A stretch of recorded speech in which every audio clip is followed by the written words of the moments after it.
नमस्कार, मैं हूं कुमार गजेंद्र। जनपद ऑन द स्पॉट में आपका स्वागत है। हमारे एक दूसरे social media platform podcast with Kumar Gajendra में भी आपका स्वागत है, जहां आप हमें सुन सकते हैं। अरविंद केजरीवाल के घमंड और अरविंद केजरीवाल की ये एक छत्र राज वाली सत्ता पर भारतीय जनता पार्टी के चाणक्य माने जाने वाले अमित शाह का माइक्रो मैनेजमेंट भारी पड़ गया।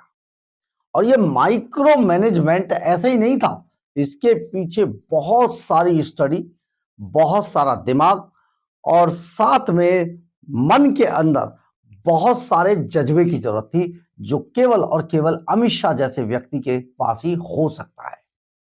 दरअसल है क्या, ये जो अरविंद केजरीवाल को उनके गढ़ में पटकनी दी है ना, उसके पीछे अमित शाह की पूरी स्ट्रैटेजी थी। और ये स्ट्रैटेजी ऐसी नहीं थी, ये जमीनी स्तर की स्ट्रैटेजी थी। एक समय पर ऐसा भी आया जब अमित शाह ने शुरुआती दिनों में, जब दिल्ली के चुनाव की गर्माहट सुगबुगाहट बढ़ रही थी, उसी समय पर अमित शाह ने भारतीय जनता पार्टी दिल्ली प्रदेश वालों को हड़का दिया था।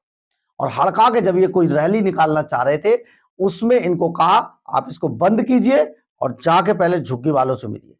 हर झुग्गी झुग्गी में जाइए, हर जगह पर बात कीजिए, फैक्ट्रियों के मालिकों से मिलिए, उनकी लेबर्स को कन्वेंस कराइए, बहुत सारे बिजनेसमैनों से मिलिए, उनके जो स्टाफ है उसको कन्वेंस कराइए। इसके बाद डॉक्टर्स लॉबी से मिलिए, उनको कन्वेंस कीजिए, वकील लॉबी से मिलिए, उनको कन्वेंस कीजिए। यानी कि बहुत छोटी छोटी चीजों को अमित शाह ने उठाया और भारतीय जनता पार्टी के दिल्ली प्रदेश के लोगों को इसका टास्क दिया। कुछ लोगों को बोलने पर लगाया, कुछ लोगों को बयान देने पर लगाया, कुछ लोगों को केवल काम करने की इजाजत दी गई थी। तो भारतीय जनता पार्टी और संघ का ये जो कॉम्बिनेशन था, ये दिल्ली के एक एक ऐसे इलाके और ऐसी कम्युनिटी, ऐसे समूह, ऐसे संगठन तक गया जहां से भी 10 वोटों का भी इनको फायदा हो सकता था। उसी का नतीजा है कि आज भारतीय जनता पार्टी ने, यानी कि भगवाधारी जो लोग हैं, उन्होंने अरविंद केजरीवाल को पटक के मारा जमीन पर। सबसे बड़ी बात यह है कि अमित शाह की एक बड़ी अच्छी शैली, उन्होंने जो ये सोशल इंजीनियरिंग की जीत के लिए, वो जीत के लिए जो सोशल इंजीनियरिंग थी, वो सबसे बड़ी और सबसे ज्यादा कामयाब रही। यानी कि दूसरी भी पार्टियों में अगर लोग थे और अमित शाह को ये लगता था कि ये व्यक्ति जीत सकता है, अपने इलाके में हमको जीत दिला सकता है, तो उन सब को अमित शाह ने अपनी पार्टी में शामिल किया। शामिल करने के बाद उनको आगे बढ़ाया और आगे बढ़ाने के बाद आज जीत उनके हाथ में है। यानी कि बहुत सारे ऐसे कांग्रेसी दिग्गज थे जो कांग्रेस के अंदर शीला दीक्षित की सत्ता जाने के बाद से बेहद परेशान थे और अलग थलग पड़े हुए थे। उन सभी को अमित शाह ने अपने खेमे में शामिल किया और ना केवल खेमे में शामिल किया, उनको पहली लिस्ट में टिकटें भी दी और जिन्होंने दर्ज कराई जीत। अब हम आपको ऐसे ही कुछ लोगों के बारे में बताते हैं जो अमित शाह की सोशल इंजीनियरिंग का नतीजा ही था।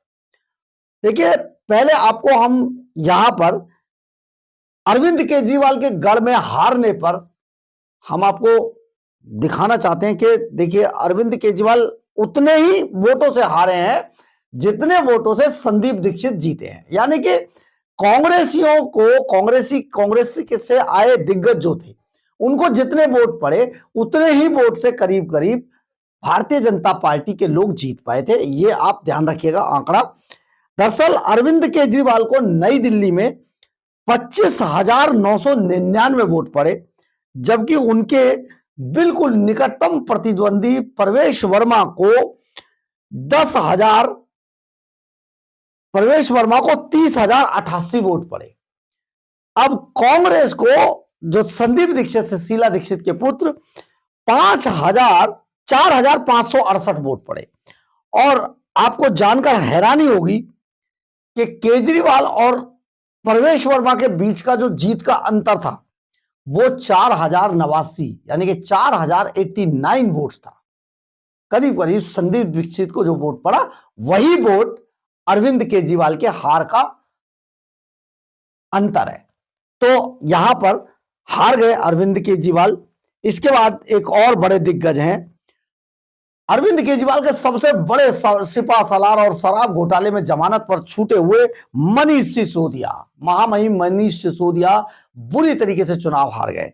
और ये इनको चुनाव हरवाने वाले पता है कौन है? कांग्रेस के पुराने नेता तरविंदर मारवा, उन्होंने चुनाव हरा दिया है। अब इनका वोटर भी सुनिए, इनका अंतर भी सुनिए। 38,184 वोट मनीष सिसोदिया को पड़े, जबकि तरविंदर मारवा 38,589 वोट 59 वोट ले गए। यानी कि जीत का अंदर मात्र 675 वोट था। और जो फरहाद सूरी थे कांग्रेस के, उनको पड़ा 7,350 वोट। अब आगे बढ़ते हैं। आतिशी जी के बारे में मैं बता दूं वो क्यों जीती। जो रमेश बिधूड़ी थे, जिन्होंने अपनी भाषा पर कंट्रोल नहीं किया, लोकसभा के बाद जब उनको यहां विधानसभा में उतारा गया तो रमेश बिधूड़ी की भाषा वही रही। और इसी को आम आदमी पार्टी ने, इसका एक टैगलाइन थी गाली गलौज पार्टी, ये बना दिया। तो ये गाली गलौज पार्टी के बाद खुद ऊपर से था रमेश बिधूड़ी हार गए। खैर, इससे आगे बढ़ते हैं। एक और बड़े जो कुछ दिनों से इनका दिमाग सटिया गया था, ये मानसिक विक्षिप्त तो हो चुके थे, ये थे सौरभ भारद्वाज। मिनिस्टर रहे, हेल्थ मिनिस्टर जैसा मंत्रालय था, लेकिन काम कुछ नहीं किया, सत्यानाश कर दिया अस्पतालों का। अब इनके बारे में सुनिए। इनको 46,406 वोट पड़े मंत्री जी को। और इनकी जो प्रतिद्वंदी थी शिखा राय, भारतीय जनता पार्टी, उनको 49,594 वोट पड़े, जबकि कांग्रेस को 6,711 वोट पड़े। यहां से गर्वित सिंह भी लड़ रहे थे। और ये जो जीत का अंतर था मात्र 3,188 वोट था। इसी तरीके से अमानतुल्लाह जीत गए हैं। मनीष चौधरी को 65,304 वोट पड़े भारतीय जनता पार्टी, जबकि अमानतुल्लाह को 88,943 वोट पड़े। जबकि यहां पर पतंग लड़ी थी, यानी कि असुद्दीन ओवैसी थे, उनको 39,558 वोट पड़े थे। अब एक बड़े दिग्गज है कपिल मिश्रा। कपिल मिश्रा यहां से चुनाव जीते करावल नगर से। कपिल मिश्रा को 1,07,367 वोट पड़े, बहुत बड़ा, बहुत ज्यादा वोट पड़ा। और इनके जो प्रतिद्वंदी मनोज त्यागी थे आम आदमी पार्टी के, इनको 84,012 वोट पड़े। जीत का अंतर 23,355 था, जबकि कांग्रेस को 3,921 वोट पड़े। अब 3,921 वोट से ये कांग्रेस को पड़े। इसके बाद गोपाल राय जीत गए हैं बाबरपुर से, शुरू से जीत लीड बनाए होते। एक इनके बड़े दिग्गज आए थे औजा सर। औजा सर को जो पटकनी लगी है ना जबरदस्त वाली, शुरू से बड़े हवा में चल रहे थे। औजा जी को 45,988 वोट पड़े, जबकि इनके प्रतिद्वंदी भारतीय जनता पार्टी जिन्होंने औजा जी को हराया है उसको 74,060 वोट पड़े हैं। और कांग्रेस के पूर्व अध्यक्ष रहे, महामहिम, कांग्रेस को बुलंदियों पर ले जाने की कस्में खाने वाले अनिल चौधरी को मात्र 16,549 वोट पड़े। जीत का अंतर 28,072 वोट का रहा। इसके बाद आइए एक बड़े दिग्गज अरविंदर सिंह लवली, गांधीनगर से चुनाव, पहली लिस्ट में इनका नाम था, गांधीनगर से चुनाव लड़े। इनको 56,858 वोट पड़े अरविंदर सिंह लवली को, जबकि इनके निकटतम प्रतिद्वंदी आम आदमी पार्टी के नवीन चौधरी और दीपू को 44,110 वोट पड़े, जबकि कांग्रेस के कमल अरोड़ा को 3,453 वोट पड़े। और जीत का अंतर, लवली जो जीते वो 12,748 वोटों से अरविंदर सिंह लवली ने जीत दर्ज कराई। एक और बड़े दिग्गज है विजेंद्र गुप्ता।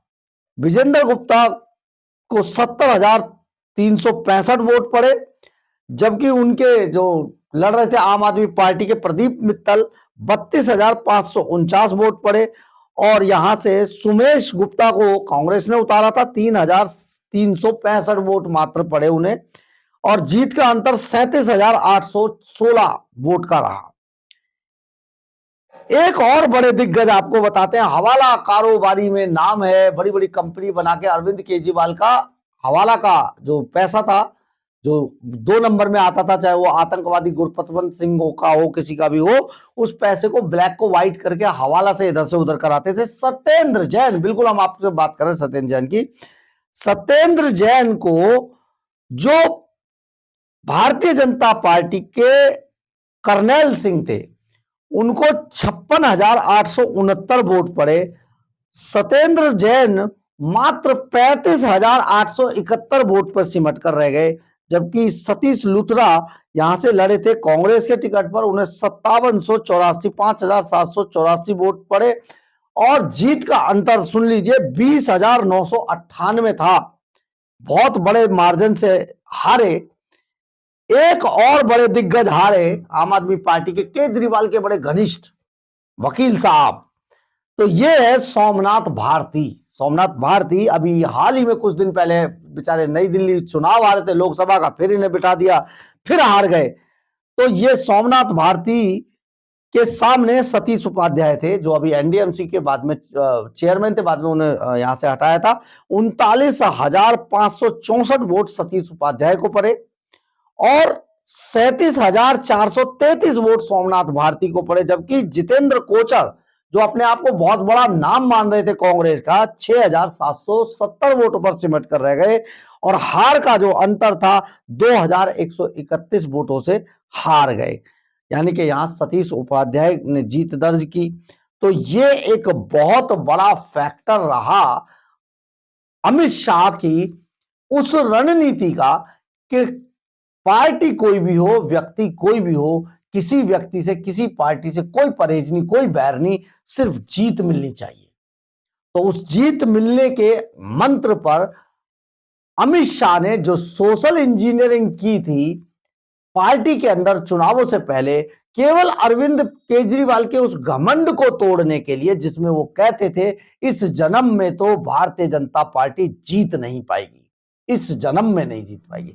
इसी जन्म में, इसी साल ऐसा हरा के बाहर किया है अरविंद केजरीवाल को कि अब यहां से केजरीवाल के लिए सिर्फ और सिर्फ रास्ता अगर खुलता है तो वो रास्ता है तिहाड़ जेल का। जी हां, अरविंद केजरीवाल की अगली जो जर्नी है वो तिहाड़ जेल तक जाती है, और केवल केजरीवाल की नहीं, इनके इन सभी चट्टे बट्टों की जर्नी भी तिहाड़ जेल तक जा रही है। बहरहाल, अगर आपको हमारी खबर अच्छी लगे तो आप इसे लाइक, सब्सक्राइब और शेयर जरूर करें। कमेंट्स बॉक्स में अपनी राय जरूर रखें, इससे हमें बहुत बहुत बहुत ऊर्जा मिलती है। जय हिंद, जय भारत।